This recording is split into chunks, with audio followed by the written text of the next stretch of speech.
Welcome inside the Horseshoe, ladies and gentlemen, for the Monday after Ohio State 52, Akron 6, a season-opening victory for the Buckeyes. In the books, Andy Backstrom, Spencer Holbrook. No Tim May today. He's hosting 97.1 The Fans 9 to noon program, so he'll join us next week. He'll join us on Tuesday. Just no Tim May for your Monday. I apologize, but we'll give Tim the day off here at Lettermen Row. He can go help out over at the Fan. Andy, how you doing, man? I'm doing well. Football is back, although there's another game tonight. Yeah. The Boston College Eagles playing Florida State, but I think it was a pretty good opening slate for college football. Yeah, and it was a good second half of the opening game for Ohio State. I thought they looked much better in the second half. We get paid to cover Ohio State, so we're going to talk about that Ohio State-Akron game. Not the best matchup of the weekend, obviously. There were plenty of storylines to take away. You know, you've got your overreactions to Georgia, to Miami, Florida, to Penn State. But we're here to talk about the Buckeyes, man, and what a cathedral for it. So let's get to it. What did you think? Second watch, big takeaway. General thoughts. We're not going to. Usually this video is probably going to be 30 to 45 minutes. Sometimes with the help of the 41-year vet, it brushes up on that hour mark. But that's okay. We love talking about them in this building. But it's Akron. Yeah. And so we might be a little shorter here. What your first take on the rewatch? Yeah, I think that Will Howard played a really good game. That was my initial takeaway watching the game the first time around, but I think I was even more impressed the second time around. There's some throws, even in the first half where they only scored 17 points, where he kind of showed you everything you'd be looking for from a graduate transfer quarterback who started 27 games, won a conference title in the Big 12. Look, he was actually 7 of 10 on passes, traveling 10 or more yards through the air. I think downfield passing was a bit of a concern for everyone coming in. Looking at his statistics at Kansas State, they were a little up and down. Obviously, he could do it. It was a matter of consistency. And I think, yes, it's Akron, but he was pretty consistent downfield. It was actually those short passes and even the ones behind the line of scrimmage, namely the backwards pass to Travion Henderson that just can never happen again. Those were definitely where more of the incompletions came, and then he was actually pretty darn accurate down the field, which I think has got to be encouraging for Ohio State fans. Yeah, I had a fan, and I wish I remembered who it was, so I apologize if you're watching this and I don't give you the proper credit. Tweet at me when I tweeted a video of Will running a boot action, I guess, or a play action pass, a 19-yard pass to Emeka Egbuka when they were down 3-0 on, I think it was the first touchdown drive. I could be wrong. And he said that's one of those doesn't matter the opponent throws. Mm-hmm. Okay, yeah, you're onto something there, fan. Thank you. I thought it looked really good. I did. Obviously, like you said, like the throw behind the line, I think he's just trying to make a little bit of a superhero play. I think he's still getting used to not having to do everything. And again, like he always says, no knock on his Kansas State teammates. I'm sure he loves them dearly. I'm sure they'll be invited to his wedding. But, like, it's different here, and he's used to trying to make different plays happen at Kansas State that he doesn't have to make happen at Ohio State. Well, I always talked about how Ohio State with C.J. Stroud made 3rd and 12 look like 3rd and 2. Well, this offense with these receivers, I think, can get to that point where you make 3rd and 8 pretty easy. You make 3rd and 10 look like a 3rd and medium. So, like, he doesn't have to be a superhero on 2nd and 8. You know, if he just wants to eat a play, he doesn't have to be, you know, a superhero on 1st and 10 when he's trying to get more yards. Like, and I think that feel for the game is going to come to him more. And I think that's what you saw over time. You know, that throw to Carnell Tate for the touchdown where he kind of, you know, weaved his way through traffic after catching it. Like, that's a layer. That's a good throw, like in the middle of the field, a strike that showed some confidence. I don't know if he's making that throw, in the first quarter, but he showed some confidence down the stretch, and I thought he looked pretty good in his debut. Yeah, gradual growth. We saw that all through training camp. I think that was maybe the biggest sign of confidence if you're an Ohio State fan, just watching the quarterback development last year. Kyle McCord just never kind of hit that stride and really developed. You know, he made some small steps forward, but never the big ones. And I feel like continually Will Howard is getting better and better, and I think we saw that even in game. I do think that we'll see him run a little bit more in the coming weeks. There were some quarterback design runs, a quarterback keeper we saw in the first half, a quarterback sneak, kind of a tush-push. I'm sure we'll see that again throughout the season. That's a luxury of having a 6'4" quarterback, 233 pounds, to kind of push him forward in those short yardage situations, which we've seen Ohio State struggle in over the years. Now you got a big quarterback to push forward. But I do think that he will run a little bit more, and not just in those quarterback design runs, but also in passing situations. I think he was a little hard on himself after the game, saying he probably could have tucked it and ran, and man coverage situations where down the field guys were covered up, but he had a lane to run. I think we're going to see him be more willing to do that in coming weeks. But again, he's got some legs, he's got some speed, and he certainly has the size. Credit to Jeremy Birmingham for saying that it's called the willpower tush push. I really like that. Shout out to Birm.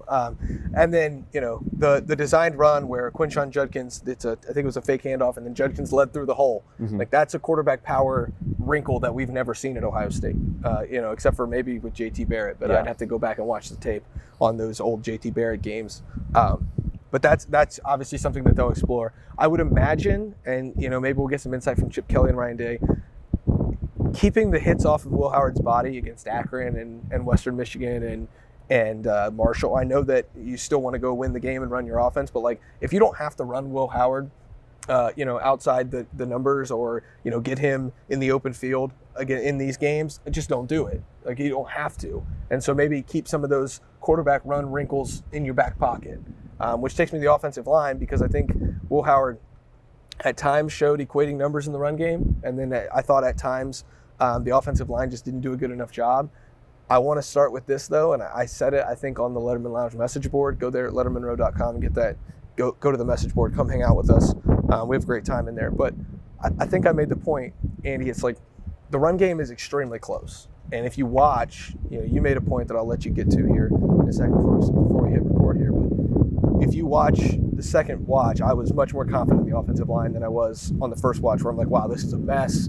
Like, they've got a long way to go. I really don't think they have a long way to go. I think it is close to looking like a Chip Kelly offensive line that's going to have a lot of moving pieces, a little bit of confusion, but it runs the dang ball. And I think you're getting pretty close to that. Yeah, you just mentioned the two words, right? It's the confusement, the movement. Yeah, there you go. Confusement. That's what we heard him talking about in those coaches clinics back in the spring, and that kind of shows up with this scheme. And I think that's got to be really encouraging if you're an Ohio State fan. Yes, you're looking for more connection in the run game, those more explosive plays, although Travion Henderson slipped at one point, and I think he might have been gone if he didn't. Yeah. So I think, yes, that's granted. It's a concern still, I think, with the offensive line. Until it's completely fixed, it's not going to be like off the board as far as concerns go. But at the same time, I think the scheme, you're starting to see that actually be fleshed out, and it's a lot of that movement, a lot of pulling guards. I think for this Ohio State offense, we saw just a lot of zone blocking more than the man-to-man blocking over the course of the last couple of years in the Ryan Day offense. And I think you're going to maybe see a little bit more of the man-to-man, the pulling, just more movement in general. I think that takes some time for offensive linemen to make that adjustment in game. It's one thing to do it in practice, another thing to do it in game, especially with defenses that are showing you different looks and maybe you expected to see. Even a team like Akron, look, they had 9 months to prepare, or 8 months to prepare for Ohio State. They showed some different looks. It's going to be hard to connect on all your blocks, but I do think that Ohio State needs to show immediate growth and an immediate development in that. And part of that's getting their guys back. Donovan Jackson, of course, at left guard. Austin Saraville got some valuable reps at left guard in this game. I think that's going to be super crucial for depth. Again, Ohio State's been very lucky with not having long-term injuries in the offensive line. Building that depth in a week one game, I think, was critical. Also, I think another part of the blocking that needs to be better, and we talked about this before the show, wide receivers and tight ends probably could clean up on the perimeter a little bit on some of those runs. That's how you spring forward a run. Look, Julian Fleming plays for Penn State now, but he was maybe not the best receiver at Ohio State, but he was a really good perimeter blocker at Ohio State, and I think that just gets overlooked a lot of the time. These receivers probably need to work. Outside of Emeka Egbuka, who I think we both agree was pretty good in that department on Saturday, I think there just is room for growth for the other guys on the perimeter. Yeah, I agree. I thought Emeka was really good on the perimeter, but, the highlights are always easy to see, the blocking, but, down to down, it might have been better, but, there was a play where G. Scott was out on the perimeter, didn't attack or initiate a block, and the guy just comes right under him and makes a play on Travion Henderson. That's probably a touchdown. I'm looking back there, it's at least a 10-yard gain, 15-yard gain. Those are the things in the run game that are going to add up for Ohio State. If you're going to pound the ball and try to get 8-9 yards a pop against these overmatched opponents, you got to be able to do that. And that was a little disappointing, but I'm sure that there were reps that where G performed well, but there's also that one just stands out because it gets clipped on Twitter and sent out, and obviously even we see it. There's clips of Carson Hinsman not going through a hole going through a hole, snapping his head around looking for a linebacker, and instead he should have been looking on his outside shoulder, because if he blocks that up, guy cuts right behind his tail and cuts down Travion Henderson on a play where if Hinsman blocks him up, they've got guys through the hole, and you might be talking about another rushing touchdown. Those are the things I'm talking about. Like, I thought on the inside, when you're not trying to spring one loose, it looked pretty good. When you get out from like guard to tackle, the 3, the 5 hole, the 7 hole, the 9 hole, on the outside stuff, it just wasn't good enough. But I think that it was all like, it was concerning, but I don't think it was concerning the way last year was concerning against Indiana, where like it just didn't look like it was good. This looked like, okay, like this very small correctable mistake might lead to a 30-yard gain. This very small issue on this specific play might lead to them getting 10 instead of 6. Right. I thought that's when I say that it's closer, I'm not excusing the offensive line, and I'll still be critical of the offensive line. But I have high expectations for this line. Justin Fry, Chip Kelly, Ryan Day all believe it should be a lot better. Austin Saraveld's start Saturday kind of reminded me of Malik Hartford's against Youngstown State last year, where he just looked timid at times and maybe not ready for that just yet. But overall, I don't want to excuse it, and I don't want to sound like I'm making excuses for him. I just think that it is much closer than we thought. It's much closer at 8 a.m. on Monday standing here than it was at 4:30 or at 8 o'clock p.m. when we were standing out here Saturday night, breaking down the game for the first time after we hadn't done the rewatch. Yeah, I think so. I agree with that. I also think a big picture concern maybe for similarity between last year and this year is it was a slow start overall for Ohio State. We saw a lot of slow starts last year, starting at Indiana in the opener for the 2023 season. I think if you're Ohio State, like Ryan Day said, you can't be uptight to start these games. You got to play loose the entire time. You got to play free. You got to start to have some fun a little bit. He talked about that, starting to just play looser while you're having fun, and then things start to really click for this offense. The defense brought it from the jump, but I think offensively, you have to start seeing those faster starts, and that doesn't matter which opponent you're playing. Yes, against Akron, you got some time to figure things out, but on October 12th or even the week before that against Iowa, you can't really afford too much of a slow start.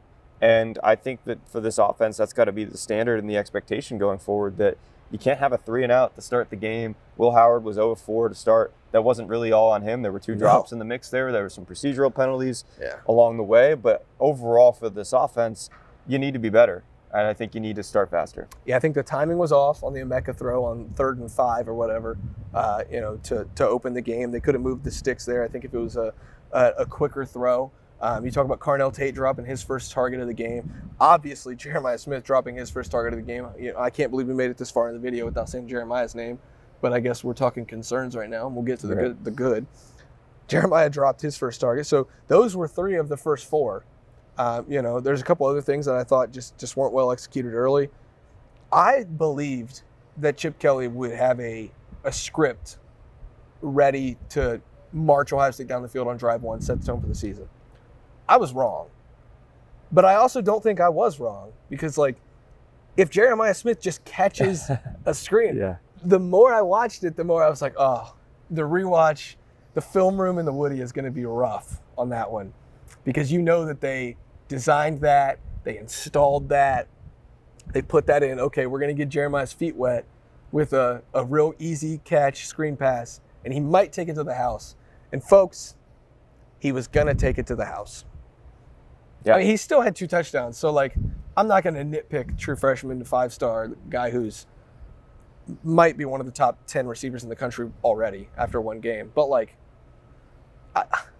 it's hard to say, they started slow, but also not acknowledge, they would have had 7 2 plays into the season had the freshman just caught the pass and ran with it, because there were not 1, not 2, not 3, but 4 offensive linemen right there in front of him ready to lead him into the end zone. They could have carried him there, I think. Yeah, I just think that, look, this defense wants to be able to win games if they need to for Ohio State. And it just felt like in the first half, okay, here's the defense doing it again. Yeah. They were beating up Ben Finley and Taj Bullock. They were making things really hard for this Akron offense. And credit to Joe Moorhead, who really schemed up some pretty impressive stuff with a 2-quarterback package, little option wrinkle in there, and that 4th down conversion that they had. Tough stuff to guard, but ultimately overmatched skill-wise, and this defense just brought it. And it just felt like, okay, here we go again, with this defense really carrying its weight and the offense taking some time to kind of get things together. And I think, as we just pointed out, I think that going forward, they need to be better in that category. But overall, I mean, we can start going through some of the good stuff. I was about to. Let's just start with special teams because we might forget to hit on it later. Okay. Punt return yards, 60 total by Brandon Innes. All of last year, the punt returners combined for 75 yards returning punts. So Brandon Innes might just break one loose this season and return a touchdown, but also outside of that potential touchdown, a lot to be liked about the way he runs this ball back on punts. And he just looks aggressive with it, like he's going to catch it and run. No offense to Jaden Ballard or Emeka Egbuka. Was Brandon Innes doing something wrong last year? I understand he was a true freshman. I understand he didn't care until summer. And I understand fully that you have to trust guys before you put them on the field as freshmen. But if that's the result of a guy who did it routinely in high school and made it look easy in punt return, has a knack for finding the football and getting upfield, he probably should have called fair catch right here on the 5-yard line. Instead, catches it, makes a guy miss immediately, like we see it, Alabama and Georgia punt returners do, just to get those extra yards and get a little bit momentum, even for a crowd and stuff like that. Those things matter.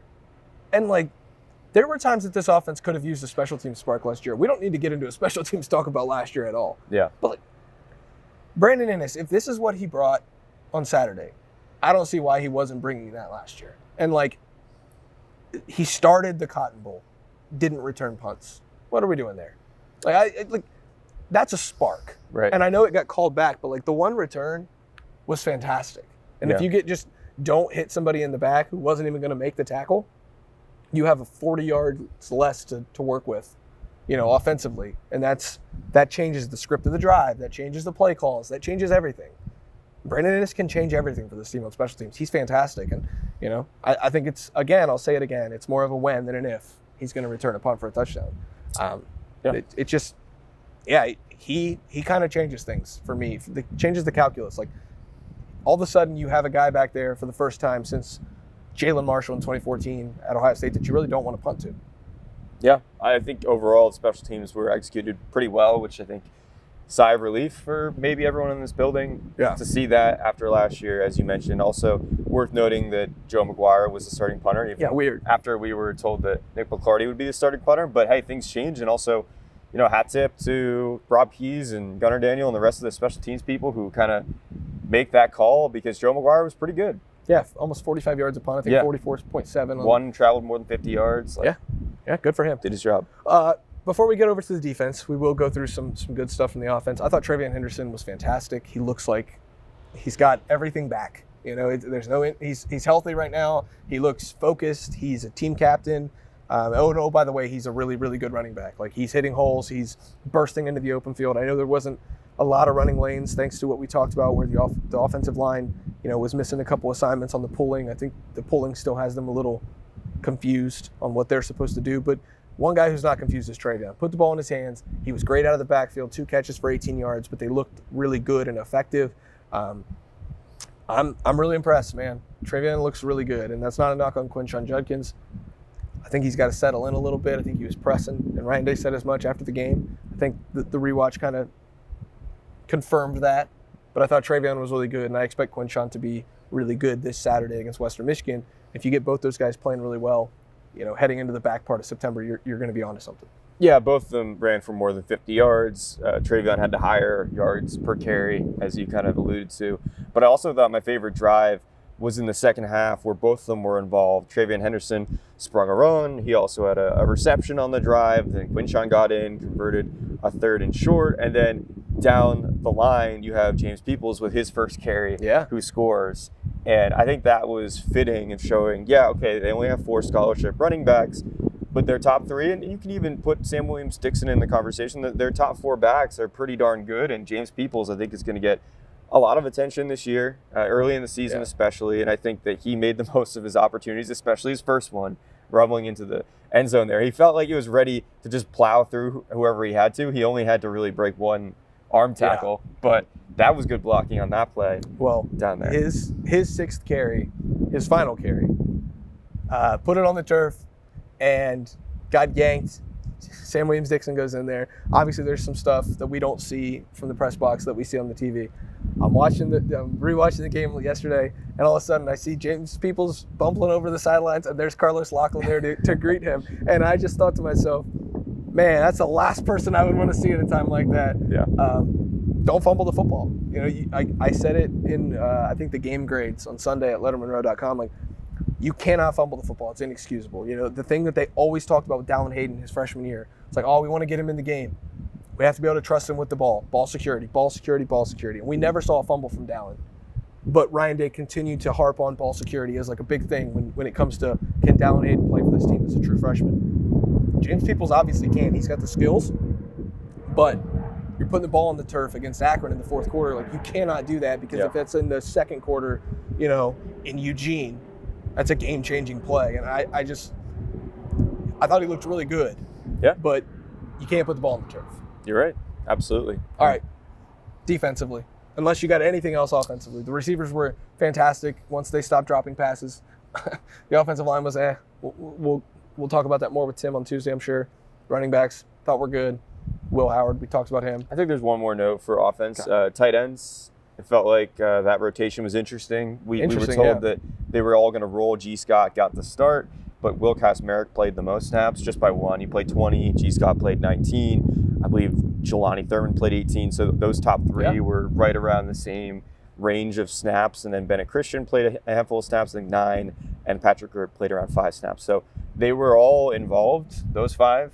I thought it was interesting that Will Kazmarek was the only tight end targeted on a passing play. No catches for the group. Is that going to be a trend that continues? Again, it's easy to overreact on things. Do the tight ends need to be part of the passing game, like a huge part? I don't think so. I don't think that's like an alarm that you need to sound. Cade Stover was great for this team. I don't think we were ever going to see the same kind of receiving production, maybe from the entire group combined. Doesn't mean they can't do that. It just means with this offense and the amount of mouths you have to feed with the running backs and with the wide receivers and the quarterback himself, who can run the ball and, of course, throw it. I wasn't surprised to see the lack of receiving production. I was a little bit surprised that there was just one target for the entire group, though. Yeah, it might just be a game planning thing, too. Give Akron's linebackers some credit. I thought they were pretty athletic. And so, you know, if the tight ends are covered up, things like that, you know, it is what it is. We'll see how that progresses. But I agree, one target was a little interesting, considering what Chip Kelly did with his tight ends at UCLA. On to the defense, Andy. We're going to spend a lot more time on the offense today than we will the defense, just because, like, this defense is really damn good, and we knew it was really good, and I guess all of our priors were kind of confirmed. And, I mean, I don't know how much we have to say about the defensive line. I'll run through a couple standouts from, you know, just the rewatch. Kenyatta Jackson looks like a guy who is just absolutely ready to kill quarterbacks. Jack Sawyer is a guy who does kill quarterbacks, and poor Ben Finley, I really hope that he's okay, because Jack Sawyer was doing some pretty unlawful things out there on the field to Ben Finley. JT Tuimoloau I thought looked good. Caden McDonald in his limited run I thought looked good in the second half. But Caden Curry, Kenyatta Jackson, kind of standouts for me. On the defensive line, Mitchell Melton played a good game, had a tackle for loss. Tyler Williams got credit with an incredible sack where he just basically touched Ben Finley as he was running out of bounds on a 4th down. And, hey, that's a sack. I told him after the game on the field that he got credited with a sack. And I thought I told him that he got a new PS5 for Christmas. Like, his eyes just absolutely lit up. I got a sack? It's like, yeah, man, he got credited with one. I don't think, actually I know because he was there too. Jack Sawyer was not happy about that. Yeah. He was like, we got to figure this out. That's not a sack technique. So I thought the defensive line was fantastic. You know, just absolutely wrecking Akron. So. Yeah, Jack Sawyer was really close, and he led the team with 4 pressures, which I know he's not satisfied with. And Ryan Day talked about, you know, the difference between disruption and domination on the defensive line. The disruption's more of those pressures, which Ohio State had a lot of them last year, and then the domination is more of those sacks, the TFLs, the forced fumbles, all that stuff. And so I'm sure Jack Sawyer is not satisfied with a team-high 4 pressures, but it is worth noting, to your point, that he really made life hard for Ben Finley especially, but also for Taj Bullock. And I think that has an effect on an offense, especially the quarterback. And so that can't be lost either. But I agree. The whole defensive line. Edric Houston, by the way, got a shot hung out for, you know, the freshman, making a great play, creating that takeaway for Gabe Powers, the Marysville native who scores in the in-state matchup. Shout out to him. Yeah. But that was also a great job by Gabe Powers fielding that ball, fluttering in the air, and then just taking off and scoring 29 yards out. So defensively, you know, we kind of hit on those defensive linemen, but there was a lot to like on Saturday. I think they just didn't skip a beat. And I think the depth that we had heard about for 8 months was on full display. I love the aggression. You send C.J. Hicks on a blitz. So I think there was 3 straight passing plays. I noted it on the Lettermen Lounge board. And I made sure also to mention that I wasn't like picking on C.J. Hicks. I'm just pointing out, what was going on. Akron was targeting him as, he was defending the running back. They were getting the ball out to the running back. I don't know if it was because CJ was on him or if it was just getting the ball out of Ben Finley and Taj Bullock's hand because they needed to. But they were picking on him a little bit in when he was defending running backs out of the backfield. So, after 3 plays of that, Jim Knoll says, okay, bet. And sends CJ Hicks on a blitz up the A-gap. He gets home really easily because you can't really cut block a guy who's that athletic. He gets to the quarterback and has his first sack of the year. He says he wants to lead the team in sacks. That's a way to do it. He looked good in pressure situations. I think he really needs to take a step forward on reading the keys, read and react, getting sideline to sideline. Like, he's too athletic to be making some of those mistakes, and I think he knows that. I think he'll correct those. On the other side of that coin, I thought Arvell Reese was really good. I thought Sonny Styles was really good at times. A lot to clean up there, but that's his first action ever at linebacker after, playing exclusively at safety the last couple of years.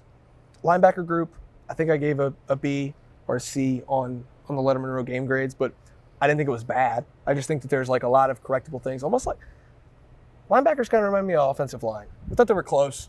Thought it looked good at times. Thought there's a lot that they can clean up. Obviously, those are not apples to apples comparisons. But there's a lot to clean up, but there's also a lot to like athletically from what this linebacker group showed. And they were missing Cody Simon, who's kind of the heart and soul of absolutely the entire defense, but especially those linebackers. And he's the middle linebacker, the guy that the helmet comes, and he wasn't playing. And it sounds like he'll be back playing next week, and if not, after the bye.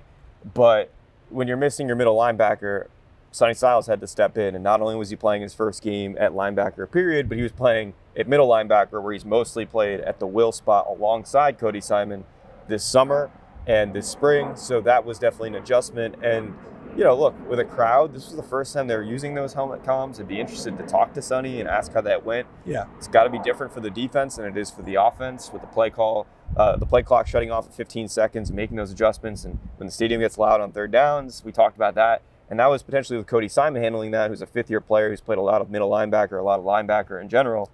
Sonny Styles doing it after playing all safety last year is definitely an adjustment. So I think he definitely handled that pretty well. I agree with you, though, that Arvell Reese stuck out, and you just have to wonder how much more is he going to play even when Cody Simon comes back, and is that going to be a little competition there with him and C.J. Hicks for some playing time? But I feel like James Laurinaitis is going to try to play all these guys as long as he can, as long as they all deserve to play. I think they did a good job of all coexisting on Saturday. Like, C.J. Hicks was out there a lot. And again, in pressure situations, when you're asking him to just go, in the run game, thought he was pretty okay. Sonny Styles, Arvell Reese showed a lot that you really, really like. Thought even Gabe Powers showed some stuff that you like in his limited action. Obviously didn't get to play very much because of the pick 6 that he had. So like maybe if he has an entire full drive there to show some linebacker stuff, you might feel a little differently about him. But I thought he looked okay. Just a lot to like there, and I think Arvell, CJ, Cody, and Sonny can coexist and all play roles on this team. And I think that's something I take away. Speaking of takeaways, though, like, you want turnovers? You got turnovers. You got a Caden Curry pursuit turnover. That's literally just an effort play. Nothing else. Caden Curry he sustains his guy, holds him up, pursues the football, turns around, decks a guy, ball's loose, 6 for the Bucks. Like, that's an effort play. Ryan Day talks about wanting to be the hardest working team in college football, wants to be the hardest playing team in the country. Caden Curry, gold star for the day. That was great. Lathan Ransom being in the right spot to scoop and score. Denzel Burke fighting with a receiver and just taking the ball away from him. That's an effort play, just as much as it is, a talent play. So I thought that was great. Gabe Powers leaping up into the air so gracefully, grabbing the ball that was tipped up. He looked like he was back to playing offense at Marysville High School. Like, I thought all of the turnovers were that extra effort that maybe you didn't see in the past from this defense. And I think you're seeing the coaching points, the talking points come to fruition, already in game 1. Yeah, and that's, again, where the opponent doesn't matter as much. Like, you're taking the ball away. It's not the other team turning it over, per se, if you understand what I'm saying. Like, it's not just a careless pass or a pass that's to nowhere, miscommunication with the receiver. Like they were going and taking it. Hey, I don't mean to interrupt you, but like if they got a turnover on the bad snap in the first quarter when Akron it got snapped over his head and then they replaced the center because he was bad, like I'm not going to be like, oh, great effort there. Like, you really caused a turnover there. You just ran back there and there was a loose ball's out, and you jumped on it. No, these were all effort plays. And I think that's what is interesting about these turnovers is they were all just that little extra effort from Denzel Burke to not just tackle the guy, but to strip it from it. Yeah. Like, to Caden Curry, to not just hold the blocker up, not let him get to the second level, but to, hit the guy hard enough to strip the ball out. Like, that's effort. Right. I do think that we have to just continue to monitor this because, as we talked about ad nauseum, 11 total takeaways last year, which was the fewest they've had in the entire century. We just kind of beat that drum the entire offseason, especially me. But look, last year against Western Kentucky, they also had 2 defensive touchdowns. They had a ton of takeaways in that game. Jeremy Matthews Jr. had a pick 6 in his coming out party. Yeah. Tyleik Williams recovered a fumble for a touchdown. Oh, I forgot about that. And so that feels a little similar to this. And can they continue it? Can they bottle up that momentum and keep it going? I think that's what I'm going to be watching because, yes, takeaways can build momentum in that category and it can be kind of infectious in a way, but it wasn't necessarily so last year. And at a certain point, they just stopped coming altogether. I'm curious to see if it continues this time. Yeah, the good news is instead of playing Notre Dame next week after Western Kentucky, they played a Notre Dame team that just takes good care of the football. This week they're going to play a Western Michigan team that I'm not sure is going to take care of the football in the same vein as Notre Dame did last year. So you can build that momentum is what I'm saying. Like, it's not easy to get all that momentum and then all of a sudden go to a game where it's going to be low possessions, no turnovers, taking good care of the ball. Because then you kind of lose it all there because you're playing a top 10 matchup. Whereas now you can start to really get that ball rolling. Turnovers are contagious. It's a momentum thing. I think you're going to see Ohio State try to continue that against Western Michigan. Before we get out of here, Andy, I know we weren't going to do a lot on the defense, but 6 points, it looks really good. Caleb Downs missed 2 tackles early and then was really good. The corners were good. Davis Ignosin, now that he isn't playing in the first game of the year on the first series, might not get another targeting because that's a weird trend. Yeah. They were just really dominant. But anything else before we get out of here? Well, anything else, and then we'll preview Western Michigan a hair, and then we'll get out of here. Did you see Lorenzo Styles hit at the end of the game? I did not, actually. So, truth in advertising, transparency is king here at this program. I recorded the game on YouTube TV because I wanted to watch the full game. And then I get home, and for some reason it recorded it through the Cincinnati CBS channel instead of the Columbus one. And then when I went to play the YouTube TV rewind, it wouldn't show it because I wasn't in the Cincinnati market. I was in the 10 TV market. Shout out to Adam King.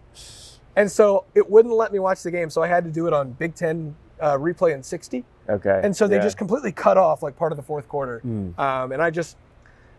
it's not the biggest deal, it's Akron, but like I want to watch these young guys. And I didn't get to because of YouTube TV messing up the recording. I will be better. It was week 1. We've got a lot to work on. We got to get it. We got it on tape. We actually didn't get it on tape. A lot to like from what we saw, but I'll be better, folks, and I'll get those mistakes corrected for week 2. Well, since you missed it, Lorenzo Styles came off from the nickel spot and just completely reads a run play and just comes in and smacks the running back, and all the teammates you can hear just like yelling like, "Let's go, Zoe!" You just like to see those moments for a guy that transferred in from Notre Dame, playing wide receiver, switches to cornerback, getting some time. Jermaine Matthews Jr. also had a good tackle late in the second half. I think those defensive backs, the depth there is so strong. Yeah. Aaron Scott was in there when Gabe Powers had his pick 6. So again, some playing time cut short maybe with that takeaway, turn touchdown. But again, I think the depth there is just so ever present at cornerback. I'm curious to see safety continue. Jalen McClain had a tackle late in the game. We've talked a lot about him this offseason. He was also immediately in special teams. Yep. So that was as we predicted, and it's going to be fun to watch him continue to grow in this defense as well. But I agree, dominant performance, 6 points allowed. I'm sure they're not satisfied with that. They want a shutout. Still looking for the first shutout since 2019, but maybe they'll get that next week. I think they've got a good chance to. I watched almost the entire Western Michigan-Wisconsin game because I'm a sicko. But Western Michigan had the lead in the fourth quarter. It was 14 minutes to go. Western Michigan scores a touchdown. It's 14-13. Wisconsin punts the ball back to Western Michigan, and it randomly bounces off a Western Michigan player's back. If you remember the Julian Fleming fumble versus Penn State last year, where it's just a fluky play where they didn't yell loud enough, so it hits off of his leg, and then Penn State jumps on it. That happened in the Western Michigan-Wisconsin game.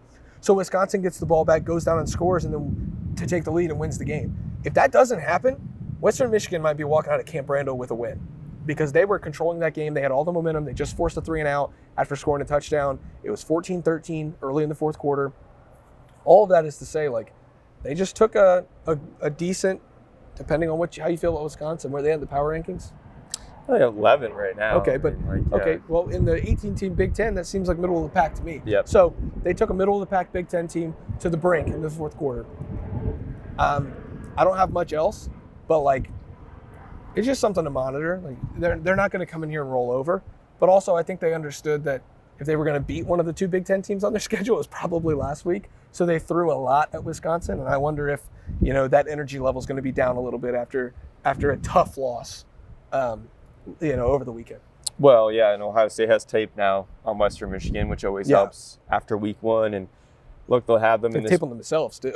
That's true. Tape on themselves. They'll have them here in this building at night. There's going to be good energy there. I'm sure the recruits will pile out for that one and to watch Ohio State again. But yeah, I mean, who knows? Week one, right? You get some weird results. Oregon didn't play too well. That was a 24-14 win against Idaho. Michigan only beat Fresno State 30-10, and that game was a lot closer than the score suggests. At one point, it was 16-10 in the fourth quarter with less than 10 minutes to go. So, look, there's performances that aren't so straight and linear as you expect, but ultimately every team in the Big Ten won except for Minnesota. So, 17 of the 18 go 1-0 in week one, and sometimes it wasn't pretty, but Ohio State was more in that category of prettier than not. I think the second half made up for a lot, especially offensively. Yeah, and as Urban Meyer likes to say, the best thing about going 1-0 is a chance to go 2-0. Ohio State will look to go 2-0. I think good chance that they'll end up doing that. 7:30 on Saturday here in the Horseshoe on Big Ten Network if you can't make it. But try to get here.